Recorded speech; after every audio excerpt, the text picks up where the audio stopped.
Really killing this guy. That one would hurt a little more and be harder to react to. Yeah, try the eye. Try the eye. You're not allowed to play with this. Damn it! You can fix my Rocket Man! We can fix a Rocket Man! Rocket Man! Rocket Man! Rocket Man! Oh my. That Rocket Man. Have you heard him do Bohemian Rhapsody? Yes, and it's beautiful. 5, 4, 3, 2, 1. Hello there everyone, welcome back to Sunday Spinning Sunday. I'm Mauricio. I'm Ryan. And we're here with an amazing new guest. One of our greatest, dearest friends. Well, thank you. I am Darryl. Right on his nipple. Right on the nipple. So Darryl loves orange, and I should have known, and I shouldn't have worn orange today. I've been a huge fan of the show for a very long time. Betcha. Yeah, first or second week, I was I'd love to be on the show. Well, one thing I want to say is you guys always talk about how more, you know, what word am I looking for right now? Sexy? More sexy than you? You listen to your records alone. I wanted to say solitary, but I don't want to solitary confinement. In Conversations with Matt, our first one, we talked about how we kind of use vinyl as like a personal escape. That's the difference, I would say, is for me a big part of it is listening to records in groups. And there's no disputes?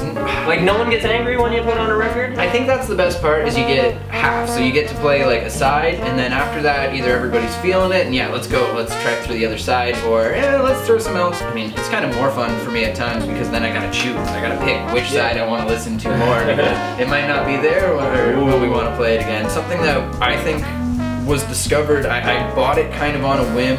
Me and my girlfriend, we liked the first song that was released as a single. We bought the record and we fell in love. AM, the Arctic Monkeys AM. I used to like their stuff when I was a little kid. I bet that you look good on dance floors. I always play it. I always love it. Yeah. This is definitely not that same style. They have definitely matured as a band. Just black on one side and then the black and white photo of all of them. Just, you know, play with that, man. I'm very Use a frisbee, eh? I have to ask me. I have to ask you. This is my job. Darryl, why do you always call me when you're mad? Do I want to know? You? Oh man! The correct answer was, "Are you mine?" That's why I always call you when I'm high, is to see if you're mine. Alright, well at least tell us what your favorite track is. Oh, okay. This is a shout out to my friend Jeremy, who's the bassist in my band. When I got this record, I loved the singles, and he instantly said you were gonna fall in love with #1 party anthem. And he could not be more right. I actually learned it on acoustic guitar because it would not get out of my head, and I don't learn many songs. It's just like that, like a Frank Turner song and Freebird. Because everybody's always like, play Freebird. You gotta know it, just in case. Oh my god. Did you see the video for Do I Wanna Know? Because that one isn't like film or anything, it's just a complete animated, but it's centered around this. Yep. Go watch it. Of course. Because the next one kind of ties in. The record's not even in here because it's downstairs in my record player, but this would be turned blue. Boo boo boo boo boo boo. I wanted to do this ever since then. And now there's no record, so I don't even care because there's nothing. Okay, watch this. No. Oh! That's on! Weight of Love is one of the best, but it's kind of a slow start to begin as per a record. Bullet in the Brain is kind of the same, gets to the point, a little bit smoother, kind of the same in terms of like mood and feel, that like the dreamier side of Black Keys. It's got a lot more brothers that was lacking in El Camino. It's a bit hooky, but it's still that old school dad rock. Gotta Get Away, the last song on the album. What do you think about I that? don't know why people don't like it. That's my opinion. I was just at my friend's house, I didn't have the record with me, so I threw on a YouTube video which was like the full album, and because I wanted to show them in our prime, that played after, and immediately my good friend was just like, no, turn this off, and I was like, what? This is the stuff you talked about, that old stuff from Brothers that was like two guys, instruments, rocking out. I love it. And it just sends you away. A film that I saw and instantly had to buy the record for, which I don't usually feel, is Inside Llewyn Davis. It is an amazing Coen Brothers film right before Bob Dylan hit. Yes. So it's before everyone's just trying to be on the folk tune and And Llewyn Davis is a fictional artist who kind of embodies a bit of a real life person. All the music you see is done, it's not post-recorded, they did it in camera. Justin Timberlake's in it. Oh, Timberlake is actually amazing in it. I'm not Hey, complaining. Mr. Kennedy, whoa, oh, I don't wanna please don't shoot me into outer space. Yeah. I actually learned to play a song off this on an acoustic guitar too. If I Had Wings. I feel like there was something in What here is that I inside wanted of to Llewyn show. Davis? No, just a really good printout and all the lyrics. It is movie based. All vinyl should have there. Like, to get your true artistic full view of something, you should probably know the lyrics. I mean, it's not absolutely needed, but usually the ones you make up in your head aren't as powerful or impact the meaning of the song. Because I constantly have to go online for those like mumble grumble. You know what? Maybe that could be their intent sometimes. Yeah, Maybe it's more of a record. Maybe I didn't write the best lyrics in this album, so Let me just- let's just Especially when it's in a different language. one thing that I found in a few vinyl is they put like the lyrics of just one side. Really? Yeah. Yes. Wow. Yeah, I they haven't do come that. across that yet. Really? But, It's fairly popular.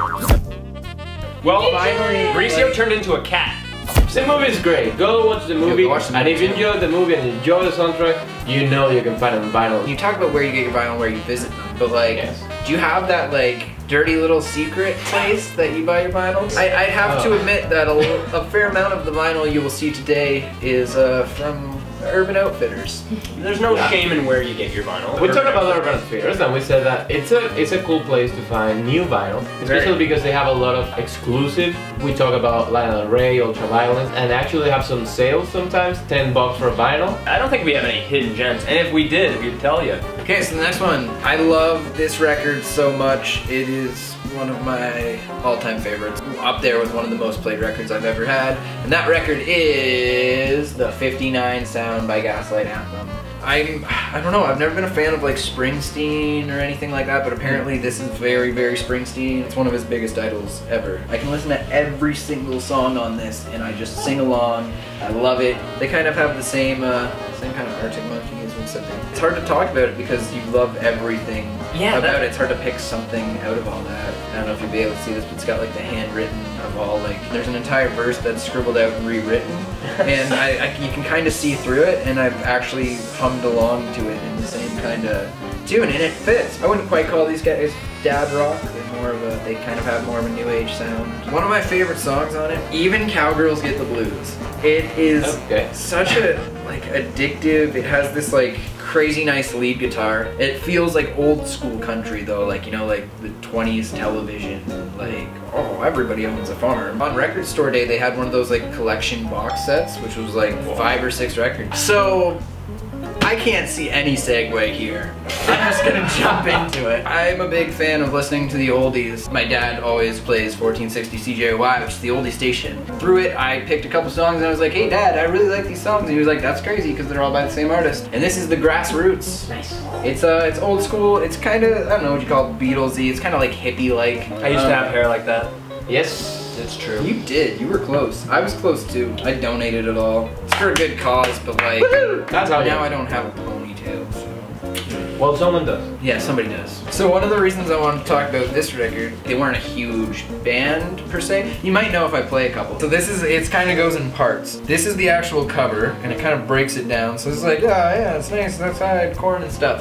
So this is the actual Grass, because they're the Grassroots. Oh yeah, that is grass and it grows really long. It looks like wheat. They do a wide shot and it's like the actual studio they're in. It's just this, and then there's this, and I'm assuming that's their producer because I have no idea who this guy is. I think Jim Morrison. It's the only time he's on the whole record. Then when you open up into the inside, it's kind of my favorite part. This is a fun vinyl. It's This is a really fun vinyl. just absolutely destroying the set. Oh man, he's so happy over here. Oh man. He's like, I did nothing. This is like an entire joke about covers. Yeah. FYI, we're in London again. Yeah, thank you guys for making the trip down. I should say that. It's my place, so you see some artwork and stuff. It's the... It's Taking been like credit for my poster collection. I said it's my house. I didn't say it was my posters. All of that wall All is of mine. I have like Insidious 2 and Birdman and Inception. Inception. that is a soundtrack I would love on vinyl. What are you doing, Whiplash? This is actually really special to me. I went to the concert for this band. It was sitting on the merch table and it was $70. I waited till the very end of the show to do it because I didn't want to spend all that money. And when I did it, they just picked it up and handed it to me because this was the last one of the prints that they made. This is Between the Buried and Me. Future Sequence is part 1. Over here is part 1 and over here is part 2. Our prog metal. They're kind of like Dream Theater, a little bit. Progressive kind of metal. Very progressive. The runtime of the songs are ridiculous. 11 minutes and 20 seconds, 10 minutes 19, and 9 minutes and 3 seconds. So half an hour for 3 songs. This might be my favorite colored vinyl that I own. Wow. That is just pretty. When I got home and I had this $70 box, and this was the first one I opened, our jaws just dropped. I had never seen anything quite this unique. And it's also the beginning of an amazingly crazy concept. Basically, there's 2 perspectives of one person, and it kind of happens inside of his head for a little bit. There's a giant death machine that's built. He's left alone in this world that's all his own making, so he creates humanity and all these different things and becomes a god of them in himself. And McDonald's. Exactly. Exactly. It's the craziest concept and it's one of the most enjoyable records. This is part 2 that also was included with it. These are the planets colliding because each prospect kind of creates their own world and they're kind of closing on each other. And that's the spaceship. He's actually, I believe he's being kept in a coma, traveling on this spaceship, and everything's actually just happening inside of his mind. That's his 2 prospects meeting each other for the first time, just some like layouts. There's a society of night owls that overwatches the people he's created and like send him back in time to do things. Amazingly complicated and amazing. And yeah. I love so far. Yeah, like I said, man. You sold it very well. And then this one, Marble Blue. A nice, beautiful marble blue for side A and side B. And then the final record I have to show off today. Marble White. I couldn't have been happier. It was just Christmas every day on packaging. When me and my buddy started delving into the concept, we figured out that their previous CD, like the final song was called Swim to the Moon, and it basically leads directly into this album. It's my rambles on Between the Buried and Me. Cheers everybody to Sunday Spinning Sunday. Cheers to Sunday Spinning Sunday. All right, make a video game with my mustache. Thank you very much for having us in your house and telling us about these lovely pieces of art. Thank you very much. I hope everybody out there enjoyed it too. Oh, buddy. He's got a drumstick. That is a drumstick. Thank you very much, Darryl, for being on the show. Thank you guys, man. Thank you very much. So remember, you can follow us on Instagram, Twitter, Facebook. And if you're interested for more from me, I'm Orange Hat Film Production, so feel free to look that up, or Darryl Ayles on YouTube if you want to check out some of the stuff I've done. Like, share, subscribe. You know the whole process. You guys are really smart. The drill. I like your fan base. Oh, thank you. We like them too. See you later, alligators. Take care and ciao. Take it easy. Bye. See you later. Well, I'm going to the Delta where I can have my fun. I'm going to the Delta. Especially when I'm playing video games, I'll just be like killing someone and I'll be like, throwing my grenade till it blows up, now you're dead, oh you shot me first.